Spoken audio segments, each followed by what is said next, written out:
Hello my friends, welcome back, and if you are new here, I'm so glad that you clicked on that thumbnail and decided to join me today. My name is Brittany and I'm a crafter of all sorts, and you've stumbled upon my crafting journal that I post in every so often. Not very consistent, and that's okay.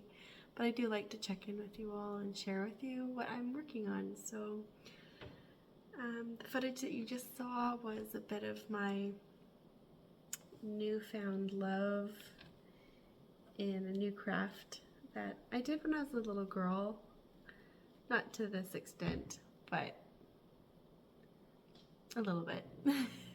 And I've really fallen in love with it because it's different and takes me out of my normal world, and I get to play with color still without having to make the color. It's just it's nice and it's freeing. So it is what time? I don't have my watch. It's approaching 10 a.m. here in Whitehorse, Yukon. The sky has a light pastel yellow along the mountain line, and above that it is a very light pale blue. The skies are clear, and what that means is it's getting cold. When we see clouds, we know it's warmer. So it's getting cold. I can see the frost building up on the windows again, and I've lit a candle by Wild and North here in Whitehorse, hand poured. And what's the smell? It's coconut soy wax, and it's some of the smell has rubbed off, but it's something in lavender. I think it's citrus and lavender or something like that. Yeah, so I'm just getting cozy, and I wanted to share with you about some knitting that I've done, some spinning I'm working on, and talk a little bit about my new craft that I've been exploring. So if that's something that you would like to enjoy with me, please stay here. As the sun begins to rise, it's going to start to get brighter in here, and I can show you the more finer details of the beaded work that I've done. I just put some little earrings on that I beaded, and they were fun. Took no time at all. So what have I been up to since the last time we checked in? With my business, I've been working away at that, and I released some new yarns. I had a birthday celebration of launching my perpetual calendar. I realized I don't have that here with me, and I also realized my candle's going to burn out, so I should knock off some of this wick here. There we go. What else did I do? What have we been up to? Well, there was Christmas, so we celebrated as a family, and yeah, all the wonderful things.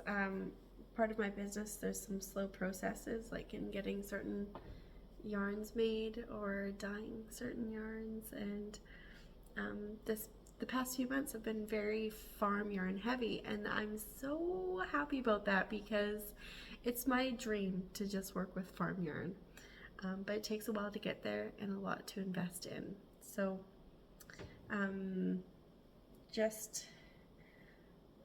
Boxing Day, I launched a new yarn that was a Romney Suffolk yarn that I had custom spun at Rosebud River Fiber Mill.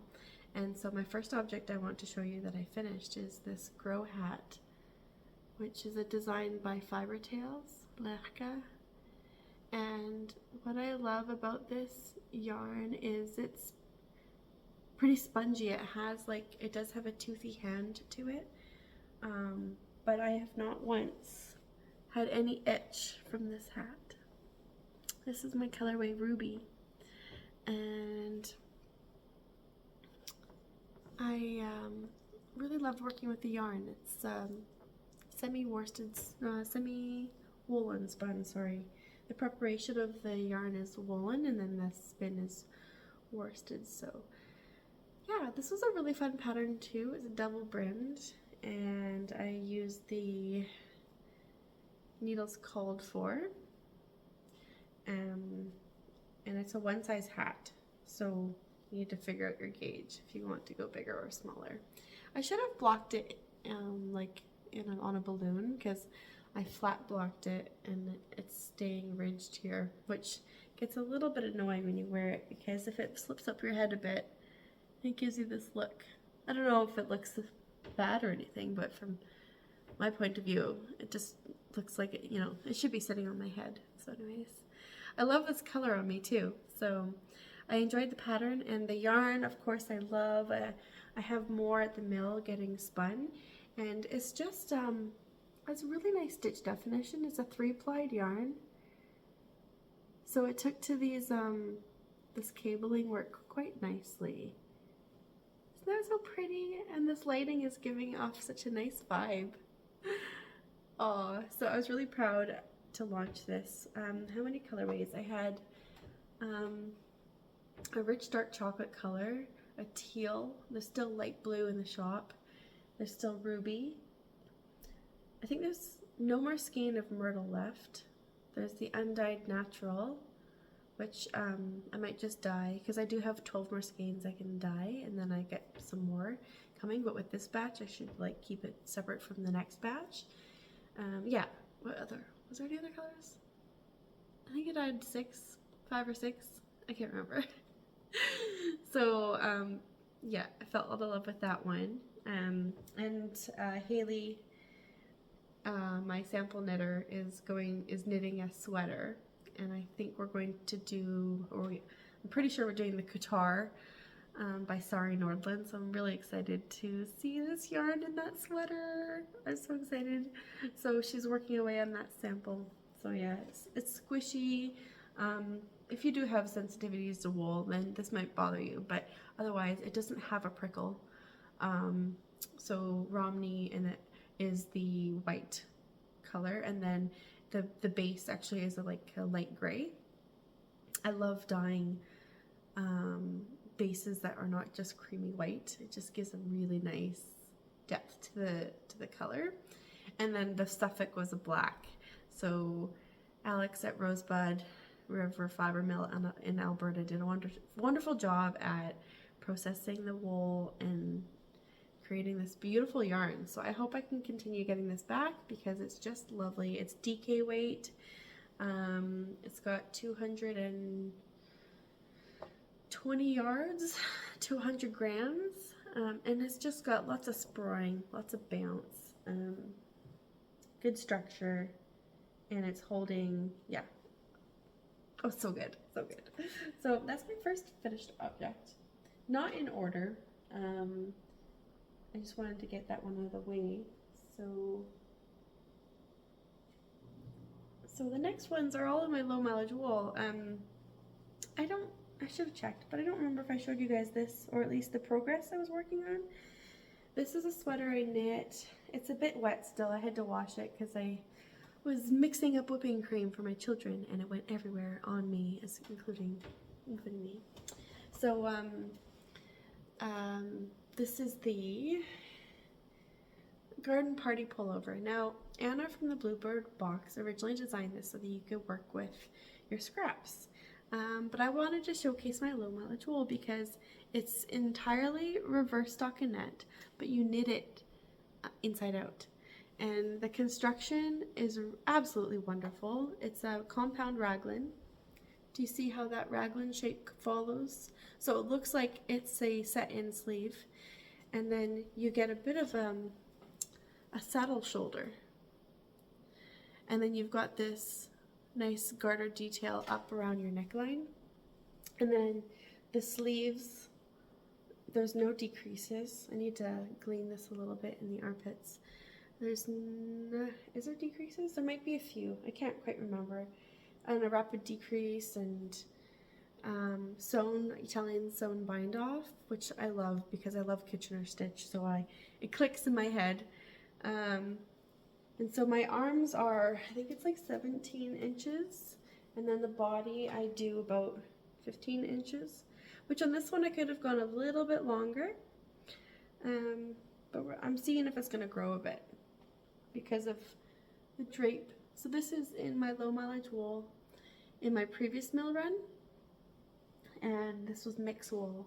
So the neckline she had in, I test knit this. So in the test knit she had in the pattern to do a brioche collar that's doubled. I chose to do brioche but not doubled over because I didn't think I would like the thickness, but let's just take a look up close. I love this neckline. And I did the sewn bind off too, which I think I might do on everything. I've heard people say that before, but that they want to do a sewn bind off on everything because of the nice, it's got a stretch, but it also has elasticity, so it likes to go back. So yeah, you can see that this is the front. And what's also really nice about this, if you weave in your ends, it's a reversible sweater. So it's not too lightweight, not too heavy, this sweater, so I find it a nice temperature sweater for, like, I would wear this all year long, to be honest. So this is the stockinette side, and then this front collar section looks really nice. That's the front. Oh, Heidi, what are you whining about? I think the kitty wants her food. I'll be back. My cat doesn't usually meow, so I found that kind of interesting. Oh, sorry you guys. She's not a meower and she's meowing. Heidi!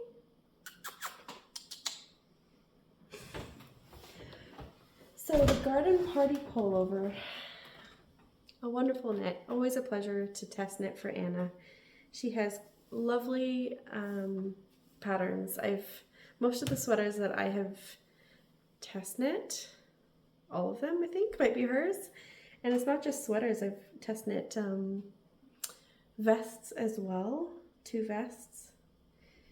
And yeah, she's got wonderful patterns, very clear, very helpful. She doesn't hold your hand too much, but she holds your hand enough. And she's very size inclusive. And lately she's been on a real good roll of like writing patterns for stash busting, which I think people appreciate and love. My stash scraps end up getting donated because I end up having so much that I can't get through. And so recently I sent up a large box of stash and scraps up to Dawson to a knitting group, and they loved it. So moving on to my next finished objects, I'll show them together. They're not by the same pattern designer, but they are designed by people over in Europe and Ireland, the UK and the Ireland. I believe one, yeah, Ireland. Maybe Northern Ireland, I don't remember. But anyways, my new mill run came, finally. It was a long wait. But this time with low mileage wool, I had a Lopi made, and I am over the moon for this yarn, and I wish there was so much more of it, but this is the Cargill cowl by the Creabea, Rebecca Clulau, I don't remember her last name, and I knit this with the Lopi, and you can't even tell that it is a Lopi, which is a singles yarn. Now what's special about this is it does contain my single flock that I source from in Alberta, and it does also contain alpaca, which comes from a farm that Sierra knows in Caroline. So they don't want to be mentioned because they're not necessarily a fiber farm, so they just don't want people coming to look for them. So it's traceable, I just can't share the details about where it's from, apart from that it's from Caroline, Alberta. So this has been a wonderful squishy knit. So it's got a dip stitch, I'll just show again, which gives it that texture. And this is black yarn, so it's not showing up quite as clear, but I've worn it quite a bit and the stitches have settled in quite a lot. I didn't actually block it because it's been really cold here, so when I'm out for a walk I get frosty, and then the knit just seems to form to my body. So what did I do? This is okay, so this is the cast on edge, which I think was supposed to be down, but I did not do a loose cast on. I just did a regular, not even like a German twisted one, just a regular cast on, which is fine. So I'm using this part as my top, and then the bottom, it was just supposed to be a stretchy bind off, which I did an Italian sewn bind off. So what I like about this yarn and this cowl is how I can double it over, just the front. I just double it over and it stays up, and it's so cozy and so warm. No itch factor whatsoever. The alpaca that was in here was really clean of guard hair and VM. So there's a little bit of VM sometimes that you pick out, but otherwise there's just teeny little flecks, and they'll work out if you're knitting it or if you pick them out. So yeah, it's very cozy, very warm, not too thick. So it's not like, I don't like, it depends on the temperature, but if it's super, super cold and I have too much layers, sometimes you get too hot and then you just feel really claustrophobic. So I like a warm layer that's not too thick. And then if I need something extra, I'll put it around rather than have the one thing be the big cozy thing. And so then I use the Lopi as well in another Iver Hat by Ailbiona McLaughlin, who's Irish or Northern Irish, I don't remember. So this, I love this hat. I've knit this hat. So I would knit one for my daughter, and knit one for myself with handspun and other yarns. And then this one, I knit one more, and I think I might have gifted it. Or maybe I've only knit 3. I don't know. But I love this because of the crown construction. It's epic. I don't use that word a whole lot, but why do I like it so much? Because often when I have hats, the top of my head is cold. So everything else is warm, but the top, there's so much air that can get in, or just it's a cold spot, and that's where your heat escapes. So having a hat, let me adjust my camera a bit. Having a hat that also keeps the top of your head warm, it keeps you warm. So, and it looks slouchy, and you can make it more slouchy by just knitting the body of the hat longer. So yeah, so I use the Lopi, and you're probably wondering what the gray is. The gray is leftover Mick. So he was about a sport weight in his yarn, and he was mixed with mixed breed wool and mohair. So the last mill run that I had of low mileage wool, we played around with mixing different wools to help with the Gotland BFL cross. And so yeah, so those are my finished objects, the ones that at least I remember since the last time we spoke. And I can't remember if there's projects that I've frogged, but there's definitely a few things. I don't know. I just stopped. So yeah, I don't want to be overwhelming with all the things to show you, but I'm showing you the things that I really love and that I've been focusing on lately. So I do have 2 whips that I'll share with you, and I might as well stay cozy and keep these guys on. I'm knitting for my daughter something not even in any of my wools. I'm knitting with Spincycle yarn for the first time. Oh dear, where'd that go? And I'm gonna have to look up the colorway. Where did the ball go? Oh, there it is. So when I was last at Knit City, Spincycle Yarns was there, and I'd never tried their yarn before, and I wanted to, and so I got this fun, really colorful skein of yarn to knit the Rad Plaid Cowl by Andrea Mowry. So it's a nice subtle shifting of color. My daughter loves this. I hope she'll wear it. Usually I make things for her, and she's got so many hats because she's like, Mommy, can you make me something? Or is that for me? I'm like, sure, if you'll wear it. And so right after this yellow, there's supposed to be like a peachy pink, and then a peachy pink, or pink, and like light gray or light blue, and then a peachy pink, and then back to yellow. And I don't remember what it ends with, but we'll find out, which is the mystery of Spincycle yarn. And then the other contrasting colors are, this is a Suri Alpaca from, it's called Sugar Cookie by Polkadot Creek. I got this maybe last year, the last time, maybe last March when I went in. Yeah, I think it was last March. I went into Polkadot Creek to visit and say hi to the ladies. Shelly and her mom and co. I've got, man, if you're knitting mosaic knitting like this, you just have so much yarn tangles that you're untangling. So if you're gonna knit Andrea Mowry's mosaic knitting, be prepared for yarn management. So this one here is Hinterlands Dusk base, which is a singles. This is probably the one that's giving me the most hassle. It's quite, it likes to ply back on itself. Singles often get a lot of twist put in them, and then when you're knitting with them, they ply back on themselves.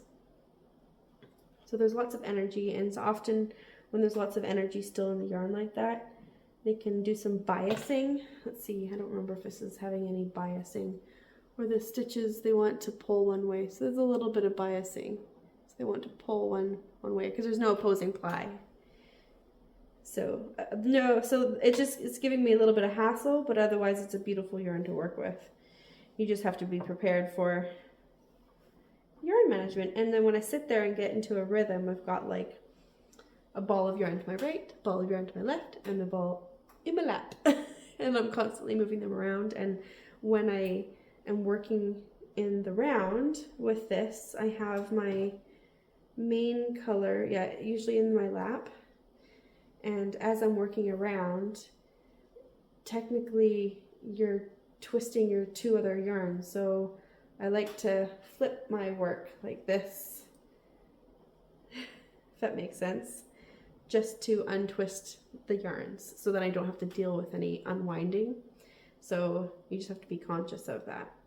And so you're slipping, your mosaic is a certain amount of slip stitches and worked stitches, so it takes a while to work through this project.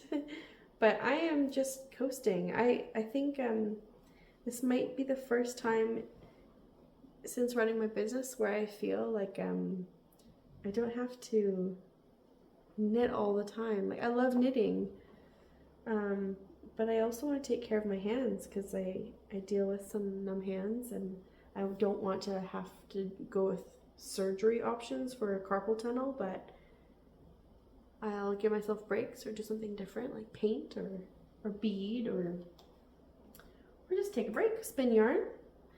So anyways, yeah, that's my Rad Plaid Cowl. I can't remember how long it's supposed to be, maybe 20 inches. If I stretch it, I think it's almost able to go around my daughter's head once, but I'd like it bigger. I want it double so that she can grow with it. So I'll continue on plugging along with the Rad Plaid until it's done. And besides, my daughter has enough to wear this winter, so if she doesn't get through it this winter, she'll have it for the next. And I'm holding this in a bag, which I'll share with you. It's an upcycled bag that's made by JJ Wool. Where did I meet? I met JJ Wool online. Someone had shared about a bag, and so I went searching, and then I met her. I forget her first name. Hello, JJ Wool, if you're watching. I met her at Knit City, my first one that I ever went to. So it's just a cute little bag. No pockets inside, I don't think. Let me just double check. No pockets, but a pull cord. So it's a cute little bag to keep that in. So yeah, the Rad Plaid. My next object I'm working on is just a self-drafted pair of socks, but I wanted to talk about these. One, because I still use my Her Leather Co. bag, because this thing is the best. And also because of the needles I'm using. I am trying out, what are they called? I think they're Hiya Hiya Flex. So they're not DPNs and they're not magic loop, but they are, so this is not magic loop. They're meant to be used like DPNs, but you're not battling with really long needles. And so far, I actually really love working with them. I am knitting some socks very slowly. I had this other one finished a while ago, and I'm using handspun, which I might have shown. It was a cable plied yarn that I did with a batt from Artifacts of Appreciation. This is very nice and dense fabric. I'm excited to see how these wear. Not very, very dense, but dense for a sock. And I think I should have done a gusset in my Fleagle a little bit shorter. But because these have no nylon and they are going to be worn in boots, I'm trusting the process and trusting that these can felt on themselves a bit. So let's see. You've seen this orange before in the Curio socks that I knit. So this is leftover from Hello Stella. This was her Como yarn base that she had custom spun at Mariposa Fiber Mill in Ontario, I think. And the colorway is Shag Rag, which is totally a shag rag. Yeah, and then here's my handspun, which is a cabled yarn.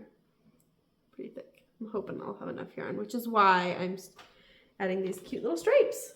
So I added them at the toes and then at the cuff, and then I did a garter cuff.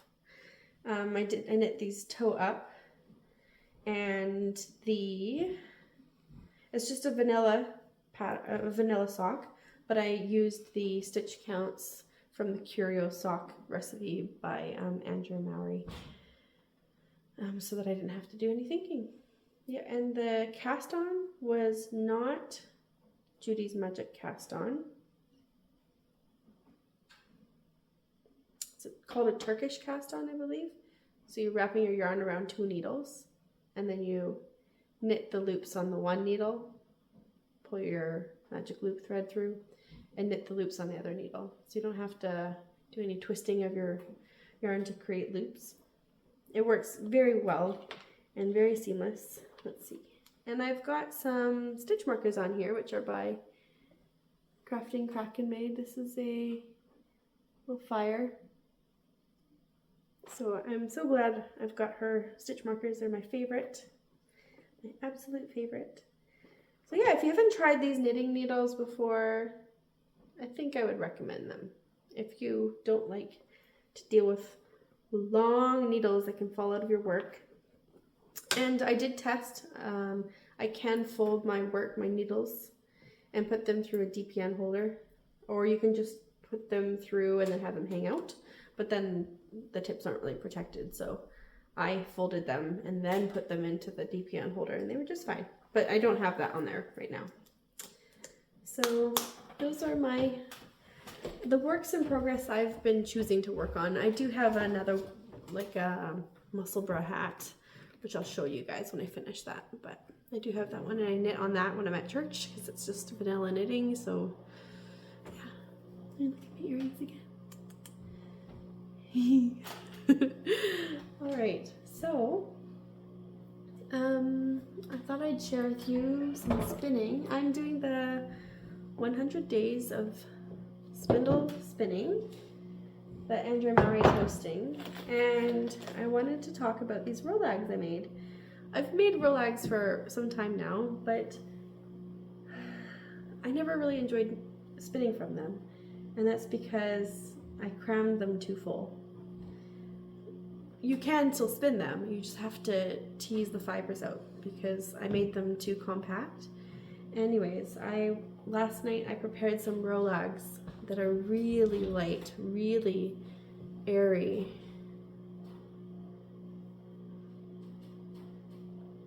Come on. So, it's not working. You can see through the tunnel. Doesn't want to. Sorry, that was way too long of trying to make you guys focus on those.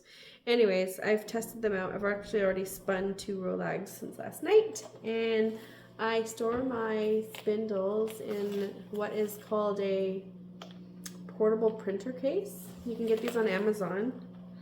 This one's called Fomemo.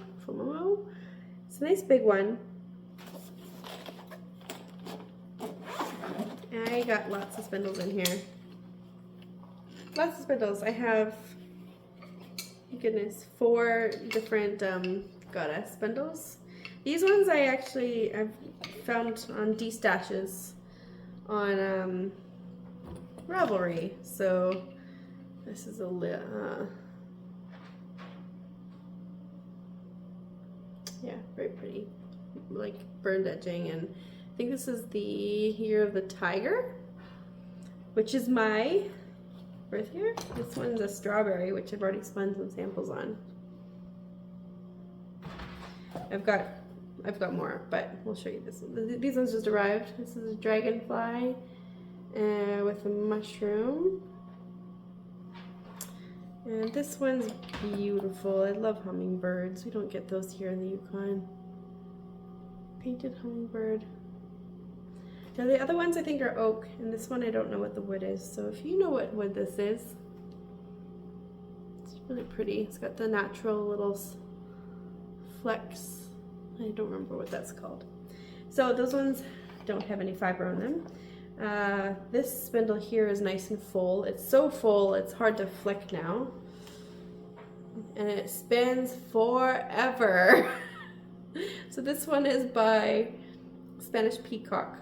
And this spindle I got from my friend Melody from Pacific Coaster Fiber. Pacific Coaster Fiber? I can't remember if fiber's on the end. We did a little trade. So she traded me this for some fiber. And I loved spinning on it. The tip's nice and small. And I like a fast spinning fang, or I think this is more of a Tibetan. I can never remember my spindle styles and if it's actually something or the other. Anyways, so this one I was spinning on last night. And this is my woodland woodworking. And it's a little hedgehog, and you might notice some little scratches there, and that is because my dear puppy got a hold of it one day. I rescued it, but there are some scratches. I need to actually set it, fix it, refinish it. And I'm spinning on my Allenberry brass bowl. You see those crocuses? The last order of spindles I got from him. I said, when you do my spindle bowl, is it possible for you to carve in crocuses? And he said, I don't usually do those custom, but I'll see what I can do. But otherwise, I said, well, just surprise me. I'm happy to get whatever your normal design is or whichever. And he carved crocuses, which I love. And he even did a bunch of snow. Because I said, my middle name is Snow, and crocuses come up in early spring, so he did that for me. So these rolags I have been spinning since last night, and I'm so happy with the fiber prep. I'm not getting many slubs, and the spinning is just nice and smooth, which is a delight. And this spindle loves to spin, and it's a nice spindle for doing a Flegel, I think it's called a Flegel flick. So that's what you just saw right there, is when I draft out, make some yarn, add a bit more twist, and then I flick back onto the shaft to keep it going. So I don't stop the spindle from spinning when I flick that yarn onto the shaft. It does make a temporary cop that's a little bit disorganized, but it's not interfering with my spinning. Oops, a bit of a slub. And another. So yeah, very light, airy rolag preparation, and so it's making my spinning so nice. And then once I have that temporary cop, which is just at the top, all that fiber, once it's like built up enough, whatever, I'm happy, I'm going to butterfly the fiber onto my hand and add it to the cop down below. So a bit of twist, and then so I butterfly onto this hand. My fiber is there, and it's generally staying out of the way, but sometimes it can get caught in the flying here. Yeah. So, and then I wind on to my cop, which looks a little bit loose. It looks a little wonky at the moment, so I'm hoping I can even that out with a little bit of tighter winding on. So we'll see. I don't want my cop to fly off the shaft. It can happen with this kind of spindle because it's just a bead at the bottom and then a shaft. So if your cop isn't tight enough, all that fiber might want to scooch up like a cocoon. And so I just wind on, and it's very important when you make a cop on your spindle to ensure that it's like, think about aerodynamics, think about how something would move. If it's like, if I wound this on up here, a big ball of yarn up here, it would make this spindle really unbalanced. But if I keep it down and more bow shaped like this, it's gonna spin with this whorl. It's gonna aid, it's gonna become part of the whorl that is on the spindle already. So it comes with practice and maybe some mechanical knowledge of how something spins. But so far, this one's ending up a little bit taller than I wanted it to, because the fiber kept creeping up as I was winding onto the cop and trying to make it taller. But we'll go with it and see what happens. So yeah. So support spindling is by far my favorite so far. I love a drop spindle, I love Turkish spindles, but this is the spindle I gravitate towards the most because I love, my preferred method of drafting is pulling my fiber back. And so this preparation is woolen prepped, and my draft is a woolen draft. So the twist is going into the fiber supply while I pull it back. And as I'm pulling it back, I'm holding my thread. And if I need to stop the spin choking up in the fiber, I just add a slight counter twist to the twist that's happening. So if the twist is making the yarn go clockwise, I counter twist going anti-clockwise. Does that make sense? Sometimes you have to see it to make that make sense. I saw it once and it finally clicked, and I was like, and then I sat down at my spindles, started spinning, and it made a world of a difference in a matter of seconds. So yeah. So I think between the spindle right now, I've been doing about 3 flicks. Let's see. 1,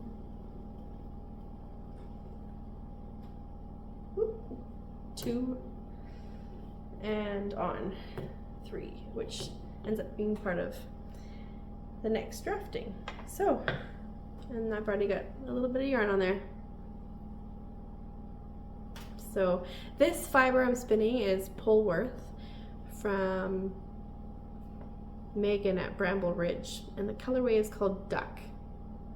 It's so lovely. It reminds me of my colorway ptarmigan because it's got that bit of teal and gold. And I have 2 more braids of this. So yeah, I've placed them in my little basket here in sort of an order to go through, maybe. And then my plan is to spin the 3 braids on my spindles,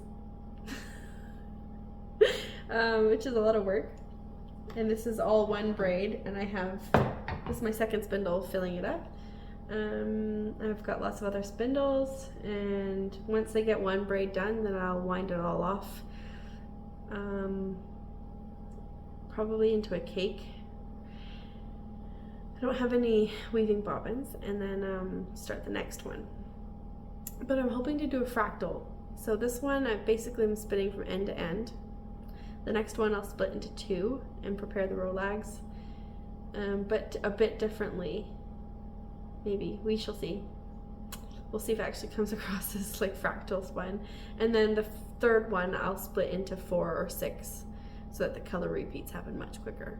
So we'll see. We'll see if it's much of a fractal, or maybe I'll just keep it all the same. I don't know. Depends on all the work that I have to do and if I actually achieve the look that I'm going for. So that's my spinning, and loving it. I hope if you were a spinner, you're loving your spinning too. And if you're working on certain projects or you want certain advice on where to start, I'm happy to provide some links or suggestions for areas to go. I don't teach this. I think there are some people out there creating content that is wonderfully curated for those of you who are seeking to explore the world of spinning. So yeah, if you'd like to stick around for showing off some beading, please do. And if you don't, this is probably the end of my sort of fibery content, and then hopefully the next episode I pop out, I'll have some footage of whatever or other things I'm working on. I do have lots of things I'm working on, but I think it can get a little overwhelming. For me at least it does. But I'm really here for you to check in, and yeah. January is my favorite month of the year, and I listen to a lot of people say, sorry, I'm just pivoting for a moment. I listened to a lot of people say, I can't wait for January to be over, and it made my heart feel sad because I love January. That's my birthday month. I celebrated my 38th birthday on the 19th, and it's one of the coldest months usually in the year, and I love the cold. I love the snow. I love feeling alive in a place that can kill me. That makes sense. And I know there's like hard things happening in the world, but when I go out for my walks with Otis, who's sleeping in the kennel right behind me, you probably didn't even know, I take moments to pause and to breathe in and to allow my mind to feel flexible, to be flexible. So when everything around feels confusing or overwhelming, either in a negative or positive way, I want myself to feel flexible in my thinking and not fixate on one thing. So I think that's what helps me get through months that seem to be the darkest or the hardest, or the most overwhelming. So if you are one of those people who wanted January to pass and be in the past, I hope that me sharing what I just shared is an encouragement. And if you need something to help you breathe in and breathe out and allow your mind to feel flexible, then I've created a little highlight on my Instagram stories on my main page that you can click on and see some footage of the sun or snow or walking, and take some moments to breathe and feel flexible in your mind, and that you allow yourself to be well in yourself and to love well.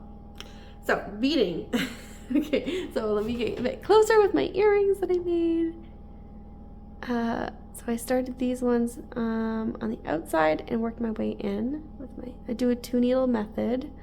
So what you have is a short straight needle, this one, and I use a long bendy needle, and I have 2 threads, and then I have a felt here, so you can draw on it or you can use a template, and you want to do edging around, and then with the needle, the long one, I use that to thread all my beads on, and I follow, just like you would with coloring, I follow along the edge with those beads, and then I take my other needle, the straight one, and I go up and around the thread and back down, but you want to be nice and close to that thread so that you don't see your threads.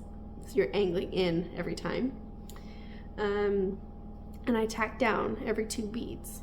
And so that sounds like it will take forever, but you're working on a small scale here. You're not knitting a sweater here. And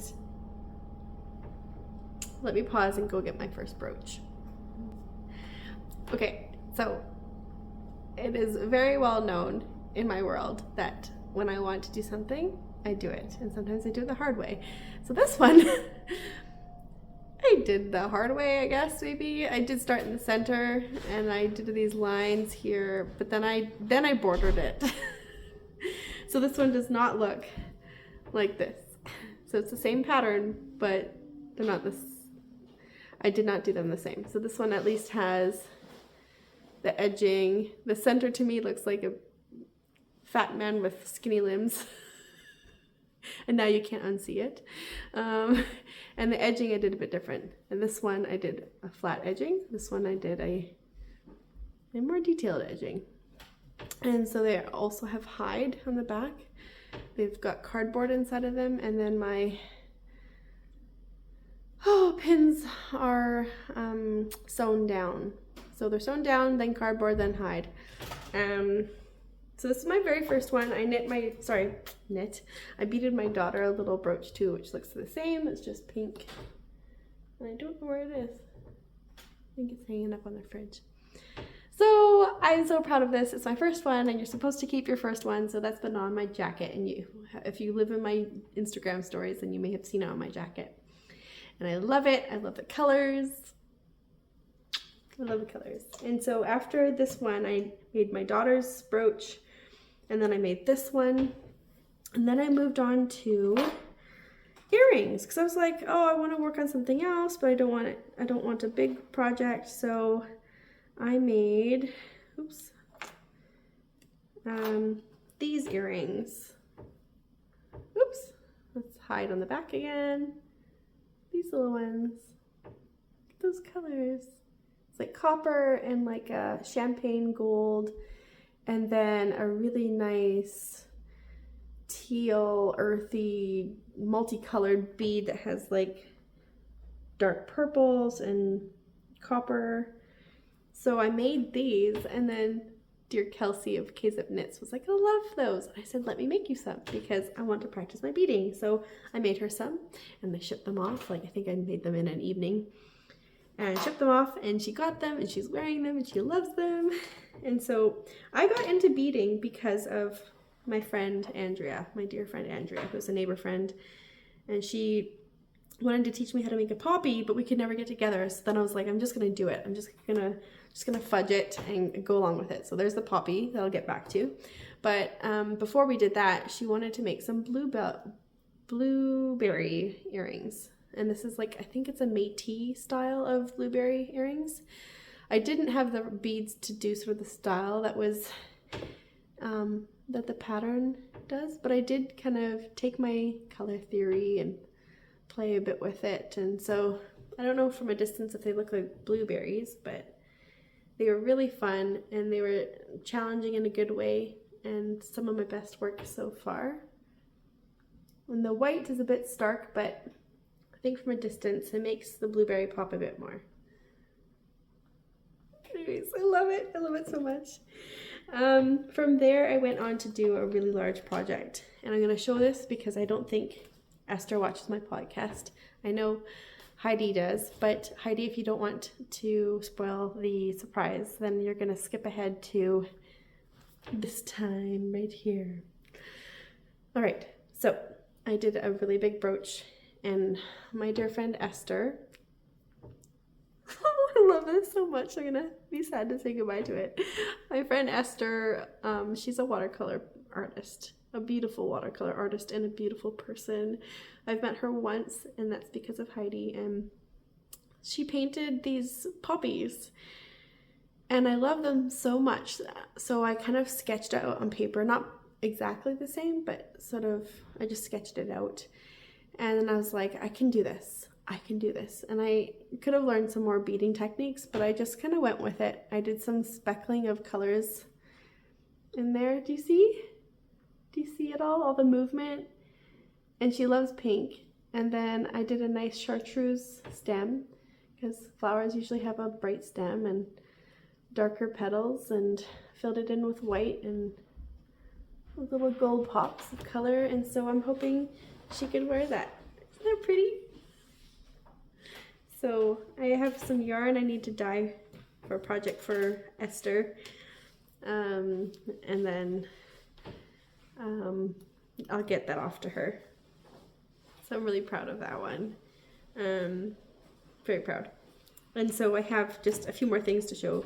So Heidi shouldn't be watching right now.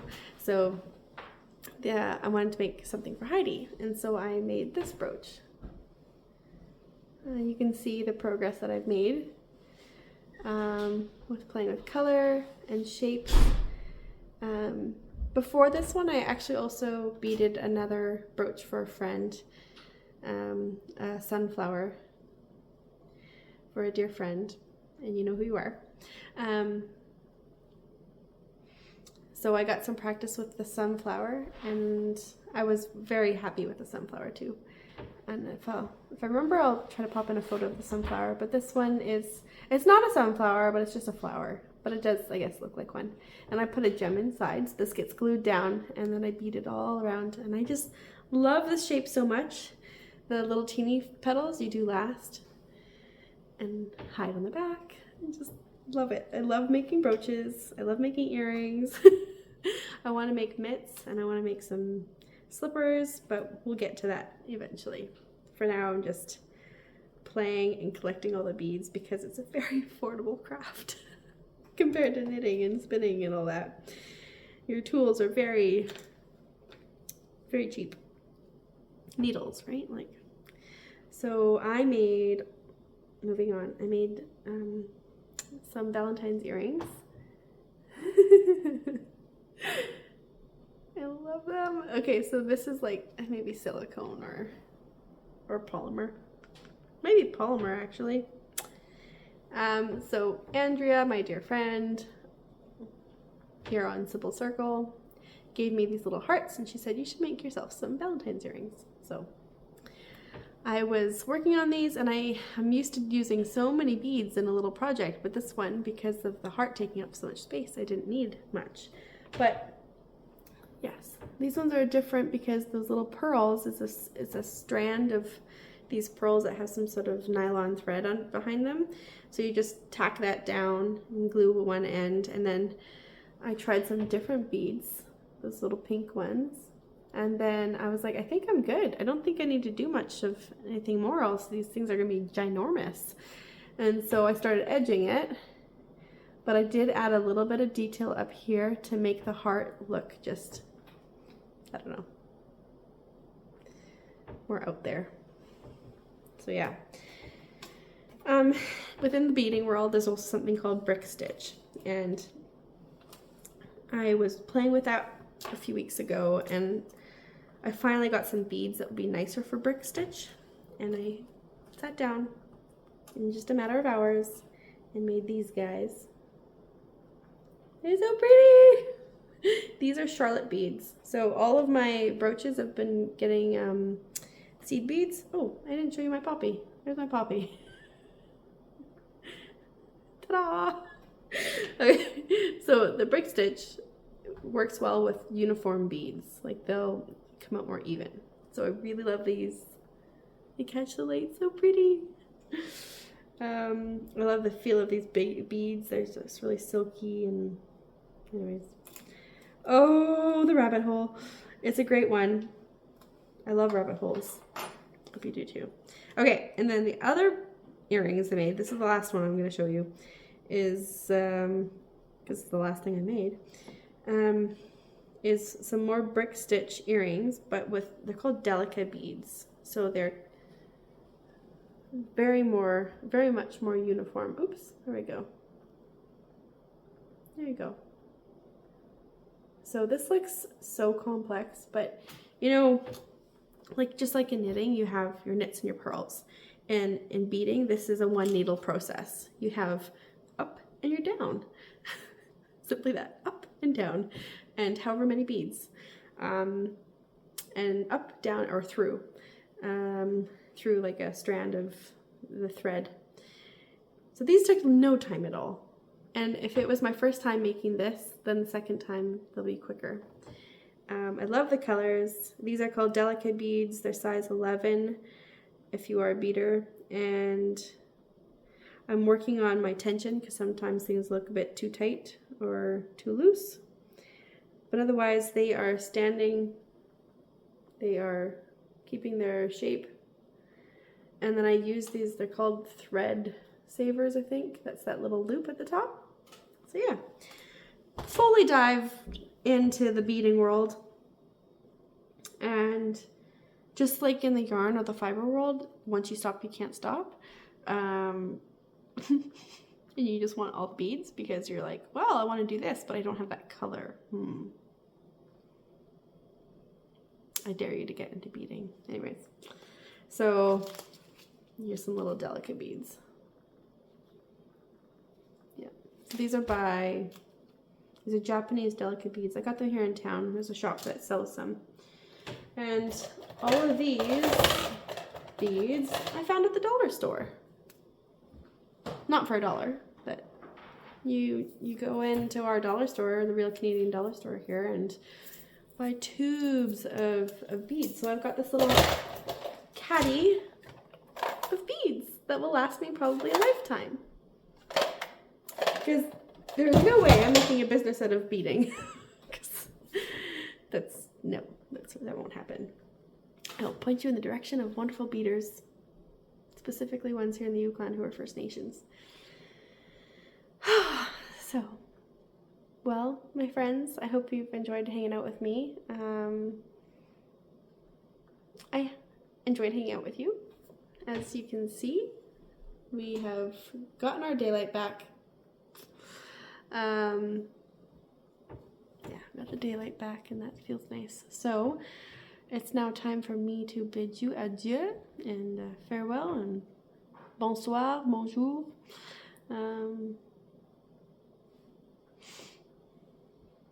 Yeah, I hope that you're well, and yeah, don't forget to breathe in and breathe out, and allow your mind's the opportunity to be flexible, and enjoy your crafting, whatever you're up to. I'll see you next time. So, and I'll see you in my stories on Instagram. Bye for now. Goodbye.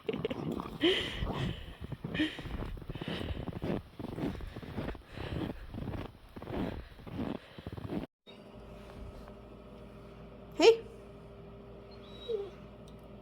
I'm taking him for... Oh, look at this. Look how... Oh, you're asking so nicely. You want to go for a walk? It's walk time, hey?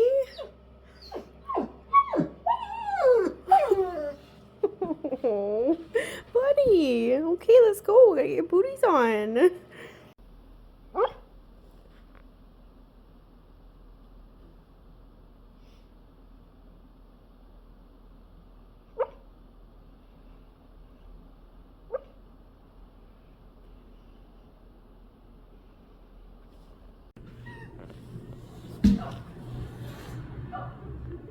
I can mute it. Yeah. That's it. Somebody did a twirl. She did a twirl. Wow. Maybe someone needs to be in figure skating, hey? Ooh. Good job, Sybil. Both my kids on skates. Good fall.